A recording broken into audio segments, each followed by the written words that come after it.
네, 안녕하세요. 제가 오늘 설명해 드릴 내용은 채권자는 어떻게 추심하고 독촉을 하고 있으며 채무자는 어떻게 대응을 하는 게 좋은가, 여기에 대해서 설명을 한번 드리겠습니다. 먼저 이 기사 한번 보시죠. 알몸 사진 유포 협박한 불법 대부 조직, 연이율 4000%. 연이율 4000%에 달하는 고금리로 불법 대부업을 한 조직원들이 무더기로 경찰에 적발되었다. 돈을 제때 갚지 못하는 피해자에게 알몸 사진을 찍게 하고는 지인들에게 뿌리겠다고 협박까지 한 것으로 드러났습니다. 경찰에 붙잡힌 불법 대부업 조직은 모두 6개, 연이율 4000%에 달하는 고금리로 돈을 빌려주다가 불법 추심을 견디지 못한 피해자의 신고로 정체가 드러났습니다. 피해자 대부분은 금융권 대출이 힘든 저신용자인 동시에 저소득층이었습니다. 공과금 같은 생활자금이 급히 필요해 10만원에서 20만원 정도를 빌린 이들이 많았습니다. 돈을 빌린 지 일주일이 지나면 이자는 원금 수준으로 불어났습니다. 불법 대부 조직은 피해자가 제때 돈을 갚지 않으면 가족이나 주변 사람들에게 알리겠다며 욕설과 협박을 퍼부었습니다.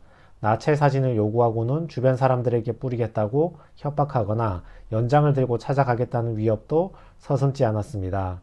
이런 불법 대부 업체들이 선량한 채무자들을 힘들게 하는 경우도 있고, 알몸의 나체 사진을 요구하는 것은 당연히 불법이 맞죠. 또 한편으로는 합법과 불법의 경계선에 서 있는 것이 있거든요. 예를 들면 전화를 많이 한다거나 이런 행동들은 정도를 넘어가면 불법이 될 수 있는데 그 선에 이르지 않는 한도에서는 합법적인 추심이 될 수 있다고요. 그래서 오늘 채권자들이 어떤 추심을 하는지, 그리고 법률적으로 어떤 보호를 받을 수 있는지 여기에 대해서 설명을 한번 해드리려고 합니다. 첫 번째가 월급 압류입니다. 채권자들이 채권 연체가 되면, 추심이 안 되면 제일 먼저 하는 게 월급 압류죠. 채무자가 회사를 다니면서 월급을 받을 게 있잖아요. 그게 급여 채권이 되거든요. 이 급여 채권을 채권자가 여기 법원에 신청해서 이걸 압류하는 거죠. 그래서 가져가는 겁니다. 그러면 법원에서 압류 결정문을 이 회사 대표에게 보내거든요. 여기서 회사 대표가 제3채무자가 되는 거예요. 여러분 받아보신 압류 결정문에 채무자, 제3채무자 이런 말 들어보셨죠? 채무자는 돈 빌린 선생님, 제3채무자는 채무자에게 돈을 줘야 되는 채무자, 월급 채무를 지고 있는 회사 대표가 되겠죠. 그러면 채권자가 압류를 하면 요 가운데 받아갈 월급을 이렇게 이제 압류 및 추심으로 가져가는 거죠. 그러니까 회사 대표에게 그 압류 결정문 통지서가 날아가는 겁니다. 이런 거 보셨죠? 채권자는 돈을 못 받은 대부업체나 저축은행, 그리고 채무자는 돈 빌린 선생님, 그리고 제3채무자는 채무자에게 돈을 줘야 되는 사람, 회사 대표가 되겠죠. 이렇게 해서 압류가 되면 제3채무자에게 이걸 다 송달을 해주니까 회사에서는 이 근로자가 돈을 못 갚았구나, 이걸 알게 되는 거죠. 그리고 그때부터 대표는 압류금지 범위를 제외하고 채권자에게 지급을 해야 되거든요. 이게 이제 골치 아프니까 대표자도 변호인을 선임해서 변제 공탁을 한다든지 뭔가 다른 수를 고민을 해야 됩니다. 여기 보시면 급여 같은 경우는 압류 금지 범위가 있습니다. 채무자가 먹고 살아야 하는 최소한의 금액은 압류를 하면 안 되거든요. 그게 185만 원이에요. 그래서 여러분 급여가 압류가 당한다 하더라도 여러분은 185만 원의 금액을 쓸 수 있고, 그 나머지 월급은 채권자가 가져가게 되는 것이죠. 회사 사장한테 바로 받아가게 되는 것이죠. 두 번째가 거래 대금 압류입니다. 방금은 월급 받는 사람이었고, 개인 사업자도 있잖아요. 개인 사업자는 거래처에 줄 돈도 있지만 받을 돈도 있잖아요. 내가 내 거래처에 받을 돈이 있다고요? 받을 돈이 있는데 이 돈을 채권자가 와서 탁 잡아서 압류해서 가져가 버리는 거죠. 그러면 법원의 압류 결정문은 이 거래처 제3채무자에게 전부 다 통지가 되기 때문에 거래처들도 저 채무자가 지금 빚을 못 갚은 상태구나, 내가 그래서 대금을 주면 안 되고 저쪽 채권자에게 줘야 된다, 이렇게 채무 연체 사실을 알게 되는 거죠. 이런 거래처들 있죠. 여러분 그 회계 프로그램에 보면 다 거래처 다 등록해서 그 수십 개 거래처가 있잖아요. 자영업 하시는 분들. 채무자가 거래처에게 받을 돈도 채권자가 요거를 압류해서 탁 묶어가지고 추심으로 가져갈 수 있다, 이렇게 이해하시면 됩니다. 세 번째가 예금 압류거든요. 이거 아까 보셨잖아요. 채무자가 회사에 받을 월급 채권도 있는데 은행에 돈 10만 원이라도 입금을 해놨으면 그 예금을 출금할 예금 채권도 가지고 있는 거잖아요. 그 예금 채권을 채권자가 압류한다고요. 보세요. 제3채무자의 중소기업은행, 국민은행, 농협, 우리은행, 신한은행, 하나은행 다 있죠. 채권자가 보통 가압류나 압류를 할 때 제3채무자를 하나만 잡는 게 아니고 시중은행 10개, 15개를 동시에 잡아서 들어간다고요. 그러니까 우리 웬만하면 시중은행 한 10개 안에서 거래 다 하잖아요. 아주 특이한 은행을 거래하는 경우는 잘 없잖아요. 그래서 채권자가 제3채무자 은행으로 한 10개, 15개 잡아서 전부 다 압류해버리면 웬만하면 다 압류가 되는 거예요. 이게 법원에서 압류 결정을 내리면 법원이 저 은행으로 전부 다 압류 결정문을 다 송달해 주거든요. 그러면 제3채무자에 해당하는 저 은행은 채무자에게 돈을 출금해 주면 안 되고 요 돈은 압류돼서 묶인 거니까 저 채권자가 압류해서 묶었으니까 추심까지 받아가지고 가져갈 수 있는 거죠. 그래서 여러분은 예금 통장에 있는 돈을 더 이상 출금하거나 이체할 수 없게 되는 겁니다. 자, 네 번째는 사실행위도 있거든요. 방문이죠, 방문. 대체로. 채권자가 여러분이 사시는 집에 방문을 할 수 있어요. 돈 달라고. 벨을 누르면서 이제 찾아갈 수 있다 이 말이죠. 물론 집 안으로 함부로 들어간다거나 야간에 또는 반복적으로 계속 방문을 한다면 그것은 주거 침입이나 채권 추심법 위반으로 처벌받을 가능성이 있긴 한데 단순히 채권 추심 문의를 하기 위해 몇 번 찾아갔다는 것만으로 형사처벌을 받는다거나 단순한 방문을 형사처벌을 해달라고 그까지 요구할 수는 없거든요. 그러니까 어느 정도의 방문은 가능성이 있는 거예요. 그게 무리할 경우에는 불법이 될 수 있는데. 그리고 또 많이 하는 게 전화죠. 계속 전화하는 거. 돈 갚으라고. 이거는 연체되면 바로 여러분 전화 많이 받잖아요. 대부업체, 캐피탈, 카드사 계속 전화 오잖아요. 이렇게 해요. 채무자들이 부담되니까 전화를 받진 않는데 계속 전화가 오는 거죠. 그리고 여섯 번째, 채권자들이 또 많이 하는 게 법조치 예고 통지서라는 걸 보내요. 이거는 법조치하고는 약간 달라요. 법조치 예고 통지서는 말 그대로 예고예요. 그냥 일종의 편지인데, 채권자가 보내는 편지인데 내가 곧 법조치를 하겠다는 것을 경고하는 거죠. 내가 곧 압류를 하겠다. 내가 곧 소송을 하겠다. 내가 곧 유체동산 압류 빨간 딱지를 붙이러 가겠다.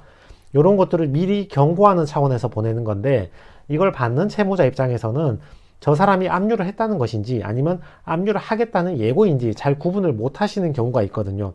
그래서 법조치 예고 통지서가 날아온 것 자체만으로는 아직 법률적 효력이 발생한 건 아닙니다. 그건 안 받아도 상관은 없어요. 그렇지만 굉장히 불편하죠. 특히 배우자나 부모님이나 가족들한테 채무가 있다는 사실을 아직 들키지 않은 사람들 있잖아요. 별로 얘기하고 싶지 않은 사람들.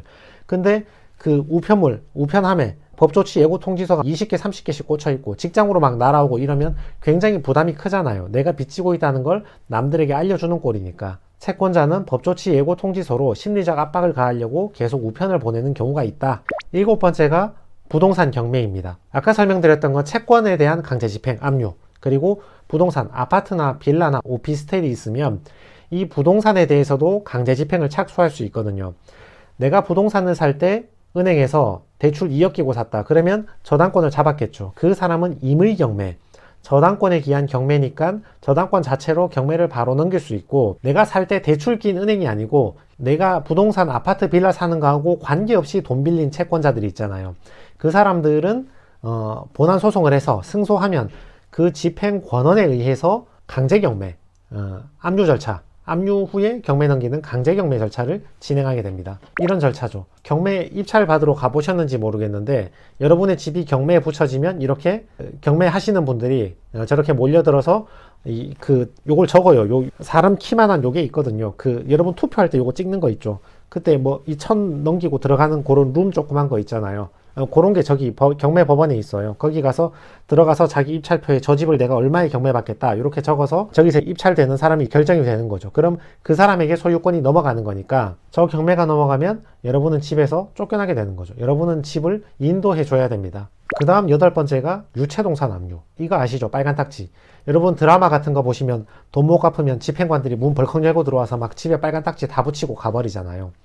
이걸 보고 유체동산 압류라고 하는데 압류의 대상이 아까 월급이나 예금 같은 게 압류될 때 있다 했죠. 아파트나 빌라 있으면 부동산도 압류돼서 경매로 넘어간다 했죠. 내가 가지고 있는 동산도 집에 있는 가구나 뭐 비싼 핸드백이나 소파나 TV나 이런 것들도 집행관이 빨간 딱지를 붙여서 이 목록을 적어 간다고요. 이 집에 뭐가 있다, TV가 있다, 소파가 있다 적어 간다고요. 그러면 그 뒤로 채무자가 이걸 임의로 처분할 수 없거든요. 그래서 저게 경매돼서 낙찰받는 사람들이 저 물건을 소유권을 가져가게 되는 거죠. 그때 집 문을 두드리고 들어오는 집행관들은 법원의 위임을 받은 공무원들이에요. 저축은행이나 대부업체 사람이 문 따고 들어와서 저 빨간 딱지를 붙이는 게 아니고 저축은행이나 대부업자 사람들이 유체동산 경매를 해달라고 법원에 집행과에 신청을 하면 집행법원에서 사람을 보내서 저 빨간 딱지를 붙여서 경매를 시행하는 겁니다. 요거 받아보셨습니까? 요거 동산도 경매 기일이 잡히면 통지서 보내주는데 아까 빨간 딱지 붙었잖아요. 그 다음에 법원에서 통지서를 보내주는 겁니다. 그 집안에 있는 우리가 목록을 적어온 그 물건들 이제 경매를 넘기겠다 이렇게 해서 통지서를 보내주는 겁니다. 그 다음에 9번째, 제일 정신적 부담이 큰 거, 사기죄로 고소하는 거죠.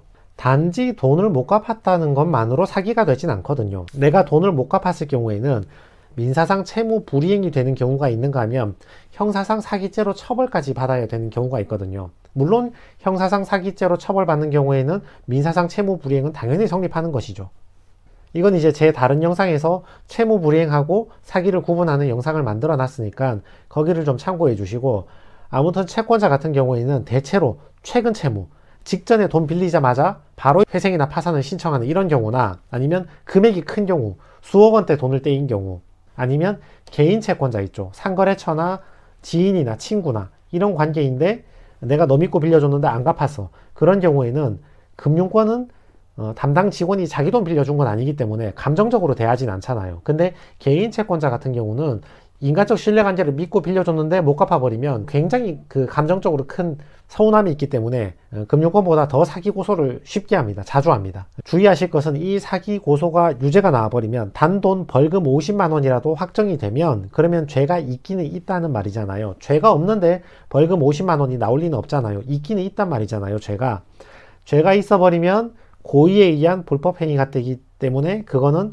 비면책 채권이 되므로 회생도 파산도 안 됩니다. 따라서 채권자가 사기 고소 들어왔을 때 이거 무혐의로 빼는 것은 굉장히 중요합니다. 무혐의로 빼면 회생 파산도 성공하고 채무도 탕감받는 것이고, 무혐의로 못 빼고 유죄가 나와버린다면 회생 파산도 안 되고 그 돈 다 갚아야 됩니다. 10번째가 소송, 지급명령 이런 것들이죠. 지급명령이랑 소송은 비슷합니다. 비슷한데 지급명령은 조금 더 간단한 거예요. 소송하기 전에 간단하게 해보는 건데 채권 금액에 대해서 다툼이 없는 경우가 있거든요. 특히 금융사에서 빌려준 돈.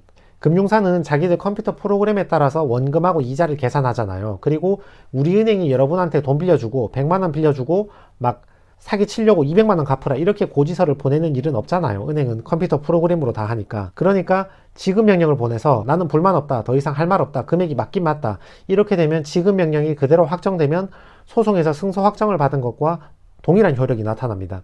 근데 개인 간 거래에서는 금액이 안 맞는 경우가 있거든요. 채권자는 1,000만 원 달라고 지급명령 청구했는데 채무자 입장에서 볼 때는 이게 1,000만 원 맞나? 나는 800만 원 빌렸는데 내 생각에 따르면 이자 계산하면 900만 원만 주면 되는데 왜 1,000만 원 달라고 하지? 이때는 이의 신청을 하는 거죠. 그러면 자동으로 소송으로 넘어갑니다. 소송이 시작이 되는 거죠. 그 소송에서 내가 갚을 돈이 900인지 1,000만 원인지 증거를 가지고 다투게 되는 거죠. 채권자가 돈을 못 받았을 경우에 이렇게 지급명령이나 소송을 제기할 수 있는 거죠. 11번째 주의하셔야 될 게, 방금과 같은 압류, 방문, 전화, 법조치 예고 통지서, 경매, 사기고소, 지급명령 이런 게 들어올 때 무엇이 힘드냐 하면 그때 여러분들의 가족이나 직장 동료나 회사에서 알게 되는 거예요.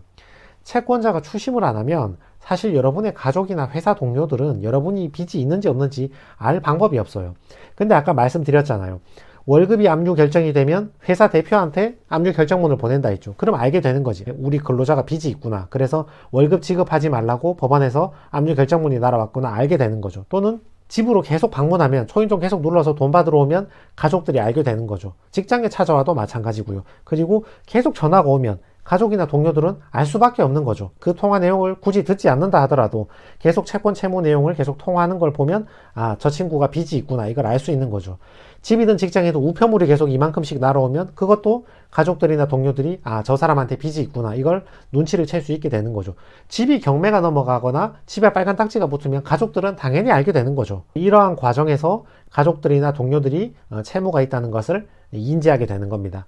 자, 이걸 어떻게 해결하느냐? 그럼 채권자들이 이렇게 10가지 방법으로 추심과 독촉이 들어오는데, 이런 경우 어떻게 해결을 해야 되는가? 자, 일단은 채무자회생법상 금지명령을 받아야죠. 여러분 금지명령은 다 한 번씩 들어보셨죠? 여러분께서 개인회생을 신청하면 신청이 접수된 날로부터 대체로 3, 4, 1차 정도의 금지명령이 나오거든요. 요 금지명령이 나오면 강제집행, 가압류, 가처분 또는 담보권 실행을 위한 경매, 변제를 받거나 변제를 요구하는 일체의 행위, 이런 것들을 다 금지할 수 있어. 그래서 방금 제가 말했던 10개 행위 중에서 대부분이 다 금지가 됩니다.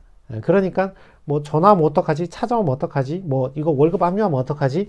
이런 거는 사실 크게 고민하실 필요가 없어요. 금지 명령 하나 받아버리면 그 문제들은 대부분 다 해결이 되는 겁니다. 그리고 부수적인 효과로서 내 가족이나 직장 동료들이 나의 채무 사실을 알 수가 없게 되는 거죠. 금지 명령 딱 받아버리면 그 뒤로는 채권자가 이 뒤로는 들어오지를 못하니까 압류든 방문이든 전화든 하지를 못하는 거니까 내가 굳이 내 입으로 내가 빚졌다는 말을 하지 않으면 내 주변 사람들은 내가 빚을 졌는지 안 졌는지 알 수는 없는 거죠. 정신적 스트레스를 제일 적게 받는 걸 원하신다면 연체가 되기 전에 먼저 개인회생을 신청해서 금지 명령을 받으세요. 연체가 되기 전에 먼저 신청해서 접수해서 금지 명령을 바로 받아버리면 방금 말했던 압류나 전화, 독촉 이런 거를 아예 겪을 일이 없잖아요. 금지 명령을 먼저 받았으니까. 근데 이제 채권 추심 때문에 마음고생을 많이 하시다 오시는 분들은 어떤 케이스냐면 개인회생을 신청할까 말까 고민하시다가 그 사이에 연체가 돼서 채권자가 월급도 압류하고 은행 예금 계좌도 압류하고 집에 빨간 딱지도 붙이고 계속 찾아오고 문 두드리고 우편물도 계속 보내고 가족들도 고통받고 회사 대표도 이거 월급 주면 안 되네 이렇게 인지하고 그 다음에 찾아오시는 분들도 계시거든요. 그 다음에 개인회생을 해도 개인회생을 인가받는 데는 아무 지장이 없습니다. 통과는 할 수 있습니다. 다만 변호사인 제가 옆에서 봤을 때는 좀 안타까운 거죠. 어차피 회생을 할 거였다면 연체되기 전에 진작에 했으면 그런 압류나 독촉이나 빨간 딱지나 이런 것을 하나도 안 겪고 스트레스 하나도 안 겪고 채무를 바로 탕감받을 수 있는 거잖아요. 근데 굳이 안 겪어도 되는 채권 독촉과 추심 관계를 그걸 왜 겪고 그 다음에 개인회생을 하시냐 이거지. 그러니까 개인회생을 안 하고 내 어머니나 아버지한테 돈을 뭐 5천만 원 1억 빌려서 다 갚아버리면 그러면 제일 좋은 거죠. 근데 계산기를 쳐봤을 때 그렇게는 도저히 답이 안 나온다. 언젠간 연체가 될 것 같다 하시는 분들은 괜히 쓸데없는 마음고생 몸고생은 안 하시는 게 낫죠. 근데 여러분 들어보셨는지 모르겠는데 금지 명령이 무조건 다 나오진 않거든요. 예를 들면 내가 모바일 토토나 도박을 했다거나 또는 2번 이상 반복적인 개인회생을 신청했다거나 또는 지방의 일부 법원에서는 금지 명령을 내려주는데 좀 인색한 경우가 많아요. 그럼 어떡하지? 나는 개인회생 신청하고 계속 독촉을 받아야 되나? 계속 다 압류돼 버리고 추심 들어오고 나는 계속 힘들어야 하는가? 그렇게 생각하시는데 또 그렇진 않습니다.